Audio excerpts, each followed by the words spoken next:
예레미야 8장 18절에서 9장 6절 말씀, 7월 24일 월요일 탄식하는 예레미야라는 제목을 가지고 말씀을 살펴보겠습니다. 한번 따라할까요? 탄식하는 예레미야. 제가 미래에서 타임머신 타고 온 사람이라고 하면 믿겠어요? 안 믿죠? 근데 미래에서 와서 미래 일들 막 예언하고 예측하고 막 그때 일들을 막 얘기하면서 막 공포감에 사로잡히고 막 슬퍼하고 이러면 사람들이 이제 관심을 좀 갖지 않겠어요? 오늘 예레미야가 뭐 엄청나게 탄식하고 있잖아요. 뭐 죽겠다 그러고 울고 있고, 이거 공개적으로 하는 거예요. 뭐 이렇게 자기 혼자 골방에 들어가서 기도하면서 뭐 나 슬퍼요, 나 울고 싶어요, 뭐 이렇게 얘기하는 게 아니고요. 선지자들의 슬픔과 비통은 광장이나 성전 문턱에서 하는 모든 사람이 지켜보는 아주 비통한 고백이에요.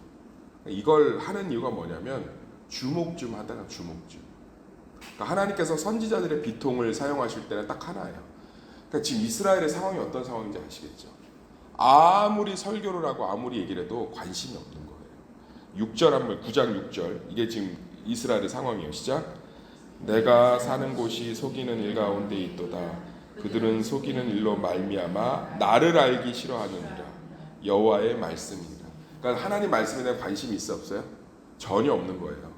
그래서 예레미야뿐만 아니라 이사야도 그렇고 뭐 호세아도 그렇고 하나님께서 아주 독특한 사건들을 선지자 삶에 요구해요. 고멜 같은 여자하고 결혼하게 해서 정말 막 소문이 안 나겠어요? 맨날 도망가서 바람 피는데, 그리고 막 미친 척하게 만들고 이상한 환상 보고 막 소리 지르게 만들고, 그거 하나님이 뭐 이상한 걸 주는 게 아니고요. 하나님 말씀에 관심이 아예 없어요. 성전에 맨날 오르락 내리락 하고 찬양하고 하나님 말씀에 관심 자체가 없으니까 주목을 시키려고 하는 하나님의 절절한 선지자들을 통한 행위예요. 얼마나 가슴 아픈 상황인지 아시겠죠? 성도의 삶의 모든 무기력과 어려움이 어디서 시작되는지 아세요? 하나님의 말씀이 없어요. 관심이 없다고요. 교회 와서 내가 해야 될 봉사에는 관심이 있고 사람들에게는 관심이 있고 내가 해야 될 일에 대한 관심이 있는데, 내가 풀어야 될 문제에는 관심이 있고 내 감정에는 관심이 있는데 말씀의 모습으로 나를 찾아오시는 하나님에 대한 관심이 없다. 그러니까 어떻게 해야 되는 거예요? 삶의 사건을 통해서 흔들어야겠죠. 그래야 말씀에 관심을 가질 거 아니에요. 이게 하나님의 딜레마예요. 이게 참 어려움이라고요. 그러니까 하나님이 심판을 할 때 죄를 져서 심판한다고 생각하는데 절망이어서 심판하시는 거예요. 절망이어서. 오늘 예레미야가 계속 뭐라고 얘기냐면 절망이라고 얘기해요. 절망이다. 더 이상 희망이 없다. 그것 때문에 꺼이꺼이 울고 통곡하잖아요. 근데 절망의 근원이 뭐예요? 죄 짓는 거? 뭐 음란한 거? 아니요. 하나님의 말씀에 완전히 무관심한 사람들. 자, 예루살렘과 시온성에서 얼마나 아름다운 예배가 드려지고 있었습니까? 역사적으로 볼 때 남유다는 북이스라엘이 멸망하고 나서 호황을 누렸어요. 120년 동안. 북이스라엘에 집중됐던 어떤 경제와 무역의 그 경로가 다시 남유다로 집중됐기 때문에 남유다는 호황을 누렸어요. 잘 보세요. 눈에 가시 같던 북이스라엘이 멸망했습니다. 근데 자신들은 경제적인 호황을 누려요. 그래서 뭐라고 얘기했다고 그랬죠? 우리가 축복받았다. 우리 더 하나님께 예배드리자. 그래서 정말 열광적으로 예배드려요. 북이스라엘도 아수르의 584년에 멸망할 때 열광적으로 예배드리고 신앙생활합니다. 오죽 예배가 아름답고 휘황찬란했으면 이방 민족들이 구경을 하러 와요. 북이스라엘의 예배를. 예배는 저렇게 드려야 돼. 그러니까 우리식으로 지금 얘기하면 사운드 기가 막혀. 막 힐송 있죠. 막 청년들이 막 가득 잠실 주경기장에 막 사운드 쫙, 워시팀 쫙. 근데 멸망했다니까요. 근데 이 경제적인 북이스라엘이 멸망하니까 아수르에 남유다로 그대로 흘러들어온 거예요. 그러면서 남유다가 경제적인 호황을 120년 동안 누려요. 근데 충격적인 거 얘기해 드릴까요? 그 경제적인 호황기와 예레미야가 예언하고 선언했던 상황에 요시야 왕이 성전 창고를 정리하다가 하나님 말씀을 발견하고 개혁이 일어나요. 그러니까 그 아름다운 예배 가운데 뭐는 없었던 거예요? 그렇죠. 말씀은 없었던 거예요. 이게 처참하고 절망인 거예요. 그러면서 이스라엘의 본격적인 개혁이 어디서 시작되느냐? 그 먼지 속에, 창고 속에, 그 플라스틱통 청소한 도구 속에 처박혀 있던 하나님의 말씀의 두루마리를 풀어서 그걸 낭독하면서 이스라엘의 회복이 일어나는데, 온전한 회복이 되지 못해서 하나님의 심판을 면할 수가 없습니다. 신앙생활이 뭔지를 예레미야를 통해서 정확하게 찝으셔야 돼요. 지금 남유다는 예루살렘과 시온의 아름다운 예배와 그 시온의 딸들의 찬양과 난리도 아니에요. 지금 경제적 호황기에 눈에 가시 같던 북이스라엘은 사라졌고, 이 예레미야가 예언할 때만 해도 남유다를 멸망시켰던 바벨론은 코딱지만한 나라였거든. 주변에 대적이 없어요. 우리 삶에 남편 연봉을 올라서 한 달에 600 정도 들어오고, 자식들은 다 자기 방에서 둘이 공부 열심히 하고, 정말로 주님 앞에서 뭐 하나 염려할 게 없고, 집값은 알아서 잘 오르고, 사람들 하나하나 따뜻하고, 그런데 내 삶에 말씀이 없다. 위기의식을 가져. 영적 텐션.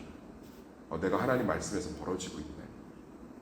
이게 성도의 삶의 기준, 캐논, 베이지, 표준이 되기를 간절히 소망합니다. 말씀이 없으면 끈 풀어놓은 배 같아서 밀물과 썰물이 들어오면 어디로 흘러갈지 모르거든요. 그러니까 지금 예배드리는 광장에서 예레미야가 얼마나 울었냐면, 이스라엘 사람들이 눈물의 선지자라고 그래요. 우리 중에 눈물이라는 별명 가진 친구나 지인 있으세요? 없죠. 그 정도로 우는 사람 없죠. 남자예요, 예레미야는. 그리고 그때도 얘기했지만 선지자 명문가고요. 근데 이 사람이 별명이 눈물이에요. 그러면 얼마나 광장에서 울었고 통곡했고. 그러니까 뭐 이거는 우리로 치면은 저 천안 프라자 앞에 이디야 커피 앞에서 하루도 안 빼고 우는 거예요. 진짜 통곡하는 거예요. 하나님 말씀에 관심 좀 가져달라. 근데 우리는 결과를 알고 있죠. 역사에 관심이 없잖아요. 그래서 하나님이 어제 오후 예배 때 말씀드렸죠. 이럴 때 내버려 두신다, 개입하신다? 개입하시죠. 그래서 누구를 보내주셨죠? 예수 그리스도, 육신이 말씀이 되어 예수 그리스도를 보내심으로 아예 성령이 우리 안에 들어오셨어요. 그래서 우리 안에서 무슨 일을 벌여요? 예레미야가 광장에서 아무리 이렇게 20년을 울어도 이스라엘 백성들이 하나님 말씀에 요만큼도 관심이 없고, 아무리 하나님의 말씀을 선언해도 두루마리 하나를 펴보지 못해서 쓰레기통에 처박혀 있고, 그랬던 이스라엘을 하나님이 회복하기 위해서 예수 그리스도가 말씀이 되어 우리 가운데 오심으로, 우리 안에 성령이 계심으로, 이 성령이 말씀을 사모하게 하시고, 말씀 가운데 떠나면 찔림을 주시고, 말씀의 은혜를 주시고, 말씀으로 인도하시고. 할렐루야. 그래서 우리는 축복의 세대입니다. 그렇게 구약의 선지자들이 꿈꿨던 세대인 거예요. 아무리 선포해도 듣지 않은 세대가 이제는 성령이, 하나님이 직접 우리 안에 계심으로 말미암아. 그래서 성령의 역사가 뭐 맨날 뭐 방언하고 뭐 이상한 거 하고 괴성 지르고, 성령의 진짜 역사는 딱 두 개로 구분하셔야 돼요. 사도행전에 일회성인 역사가 있어요. 사도행전에 한 번 딱 일어나고 나서 그 뒤로는 반복적으로 일어나지 않는 역사. 그건 아주 특별한 케이스예요. 그 특별한 케이스의 목적도 살펴보면, 자, 오순절에 마가다락 광이 임해서 막 방언 터지고 막 여기서 막 불 내려오고, 그 일을 통해서 하나님이 하신 일이 뭐죠? 계속적으로 하나님의 말씀이 전파되는 거죠. 기록된 성경이 없으니까 그걸 통해서 뭐 하시는 거예요? 하나님의 말씀에 권위를 부어주신 거죠. 성령이 하신 일은 지금도 똑같아요. 주의 성도를 요시야처럼 예레미야처럼 하나님의 말씀의 자리로 부르시는 거죠. 하나님과 동행하는 삶이 뭐냐고요? 말씀과 함께 동행하는 거예요. 어제 큐넷을 했습니다.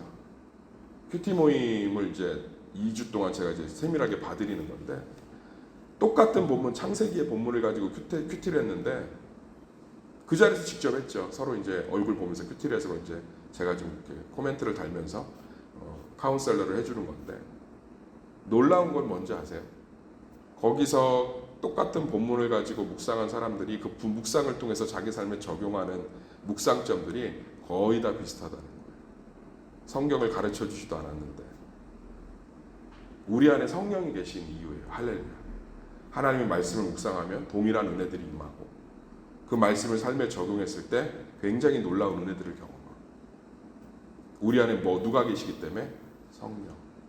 광장에서 20년을 울어제껴도 미동도 하지 않았던 이스라엘 백성들이 우리 안에는 성령이 계심으로 말미암아 날마다 말씀으로 우리를 인도하시고 깨가시는 줄 믿습니다. 신앙생활의 모든 기준은, 그래서 우리 안에 그게 넘쳤으면 좋겠어요. 내가 젊었을 때, 내가 정말 하나님 앞에 노년일 때, 내가 또 중년일 때, 청년일 때 하나님의 말씀을 사랑하고 그 말씀 가운데 은혜를 누리고 그것들로 인해서 하나님의 은혜와 능력을 경험한 그러한 우리의 경험들이 하나하나 쌓여갈 때 우리 삶에 어떤 것도 우리를 흔들 수 없는 줄 믿습니다.